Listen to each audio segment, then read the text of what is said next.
Qual a relação que você vê da doutrina do Espírito Santo com a interpretação pentecostal, da glossolalia, da interpretação de línguas e etc.? Alguém também me abordou e me perguntou sobre como tratar apropriadamente João 20, Atos 2 e Atos 4. Eu acho que todas essas questões estão juntas aí. No site da Revista Teologia Brasileira, a revista de edições da Nova, há um vídeo de um sermão meu proferido na Igreja Batista da Capunga, em Recife. O tema geral do sermão é sobre avivamento, na perspectiva do Antigo e do Novo Testamento. E se você quiser ver como eu tento trabalhar esses textos, eu recomendaria que você visse aquele sermão, assistisse aquele sermão. Você pode escrever pelo site para conversar comigo e tirar dúvidas. Mas a minha grande questão é o seguinte: nós pegamos alguns livros de teologia sistemática, por exemplo, Alistair McGrath, na introdução à teologia cristã dele, ele vai dizer em algum ponto que, jocosamente, que a doutrina do Espírito Santo é a Cinderela esquecida da igreja, alguma coisa assim. A noção é que durante 18, 19 séculos a igreja ignorou o Espírito Santo e só agora, por causa da questão pentecostal, o Espírito Santo voltou à baila e está sendo trabalhado.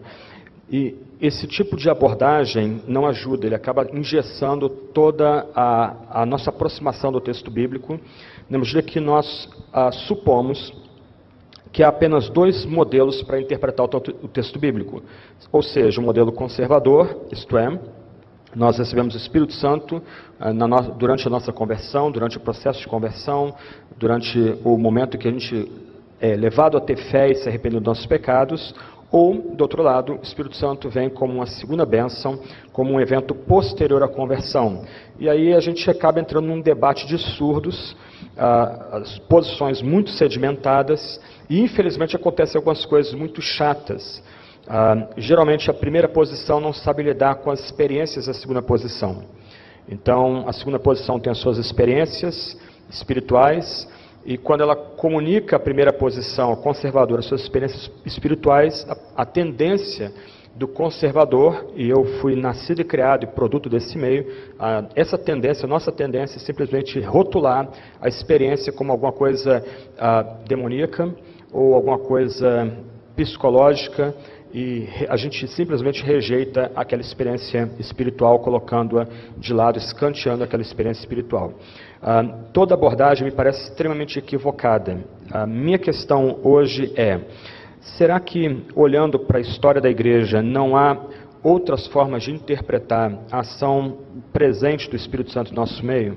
Então, lembra que de manhã eu sugeri que você veja a história da igreja como a história da interpretação do texto bíblico. Então, você tem um tratado do século IV, escrito por Basílio de Cesareia, chamado Tratado do Espírito Santo. Ele foi publicado em português pela editora Paulus, na coleção patrística deles. Simplesmente brilhante. Um texto brilhante. Especialmente quando você o coloca em contexto, que ele está escrevendo esse texto contra a controvérsia dos chamados pneumatoquianos. Era um grupo herético que cria na divindade do Pai e do Filho, mas entendia que o Espírito não poderia ser adorado, o Espírito Santo não podia ser invocado, porque o Espírito Santo tem uma energia, uma presença divina na nossa comunidade, não um ser pessoal, junto com o Pai e o Filho, como Nicéia e Constantinopla afirmaram. Muito do debate de Basílio tem a ver com o nosso tempo, porque me parece que a pessoa do Espírito Santo muitas vezes é reduzida a uma mera energia impessoal. A gente salta um pouquinho, você chega na Reforma, você tem Calvino, o livro 3 das Institutas é todo um tratado elaborado a respeito da obra do Espírito Santo na vida do cristão. É o maior livro das Institutas, e alguns eruditos têm sugerido, surpreendentemente, para alguns pelo menos, que o tema central de Calvino, o motivo central da teologia de Calvino não é predestinação, e de fato não é, mas é a união mística do crente com Cristo. Haja um tema completamente esquecido no nosso meio. A gente trava. O que é união mística? A gente não sabe nem elaborar isso aí. Então, outro ponto.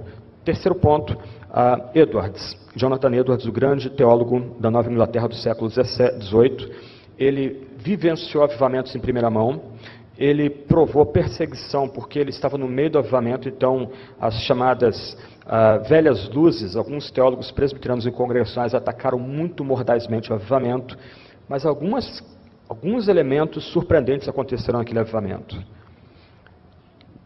Edwards era um gênio, ainda publicado pela Universidade de Yale. A obra completa dele hoje tem 25 ou 26 volumes, mas ele vivenciou algumas questões muito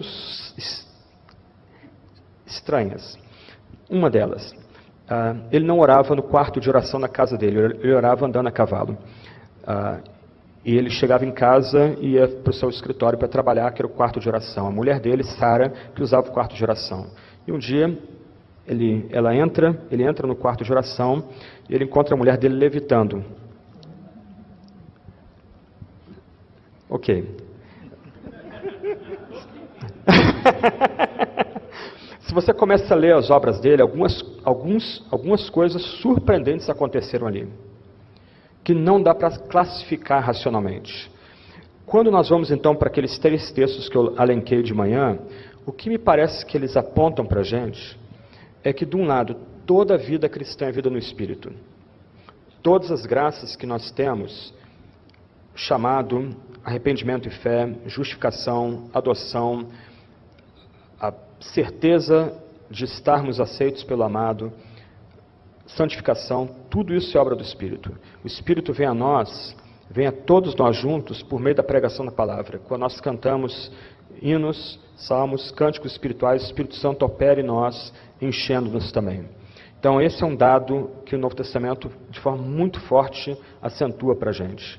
Do outro lado, aquelas 3 passagens lidas de manhã destacam que é muito mais para nós recebermos o Espírito Santo. Você lê sobre Edwards, um gigante reformado, o homem que, foi mal, mas eu tenho que dizer isso, o homem que esmagou o arminianismo na Nova Inglaterra. Ele impediu o arminianismo de se estabelecer na Nova Inglaterra por mais de 100 anos, dada a potência dos escritos dele, o Tratado do Livre-Arbítrio. Esse homem provou ciclos periódicos de avivamento na comunidade dele. Como encaixar isso dentro da visão tradicional, conservadora ou pentecostal de avivamento? Agora, a pergunta para mim será que a teologia do Espírito Santo desse homem não ajudaria a gente a superar as nossas tensões e esse diálogo de surdos que nós temos? Pensa, por exemplo, nas orações da Sagrada Escritura. A oração de Isaías, por exemplo. Ele consegue descrever Deus. Santo, santo, santo é o Senhor. Ele usa categorias que a gente pode entender logicamente. Mas pensa em Ezequiel vendo o Senhor. A percepção que ele tem de Deus é tão majestosa, tão grandiosa, que lhe falta categorias formais para falar de Deus. Ele tem que usar a imaginação para falar de Deus. Isso não ajuda a gente um pouquinho?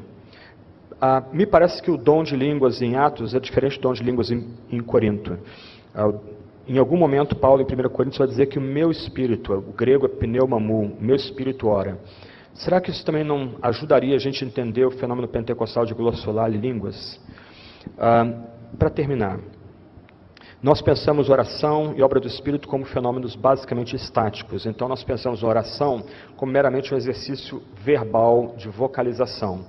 Na Bíblia, nós temos exemplos de fiéis, homens e mulheres, verbalizando sua oração. Mas não só isso.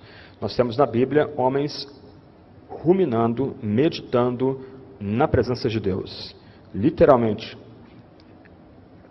recebendo a palavra de Deus, digerindo, mastigando aquela palavra e respondendo a Deus com aquela palavra. E a gente vê isso nos Salmos, que para mim é graça. Deus exige que a gente ore e Deus dá as palavras para a gente orar. Mas a gente vê também nas orações na Escritura, um homem como Isaías, que a mente dele se dilata e ele vê a glória de Deus. E nós vemos homens na Escritura, como Ezequiel, como João em Patmos, que Deus se apresenta a eles tão maior, tão exaltado, que eles têm que usar as categorias da imaginação que ora para comunicar quem é Deus. Será que a gente não poderia interpretar o dom de línguas dentro dessa estrutura? Eu realmente não tenho tempo aqui, nem tenho meu material, mas é muito curioso notar experiências de puritanos do século XVI e século XVII, como John Howe, John Flavel, o próprio Jonathan Edwards, que esses homens oravam tanto, nem chego aos pés deles, mas eles oravam tanto. Eles estavam tão cheios da palavra sagrada, da Sagrada Escritura. Edwards diz que uma vez, andando a cavalo, ele teve que descer do cavalo, ele sentou do lado de um poço, e ele como que teve uma visão do Cristo crucificado diante dele, que o levou a quebrantamento, lágrimas. Para ele, a vida podia terminar ali. Uma experiência quase sensorial, quase palpável, lúdica. E essas experiências estão na Bíblia, e me parece que aqueles santos entre os pentecostais que têm a glossolalia, eles, me parece, no meu entendimento, Deus se apresenta tão maior para eles que eles simplesmente perdem o controle da fala. Enquanto outros, talvez, fiquem em completo silêncio da presença de Deus. Ambos estão chegando na presença do mesmo Deus, só que a forma deles experimentarem essa presença gloriosa, poderosa, Deus como o ser mais exaltado que é, Pai, Filho, Espírito, essa experiência é recebida de forma diversa, haja vista que Deus também trata a gente por nome, cada pessoa tendo a sua própria caminhada com Deus, como pessoas, como gente com história, etc, etc. Então, é por aí.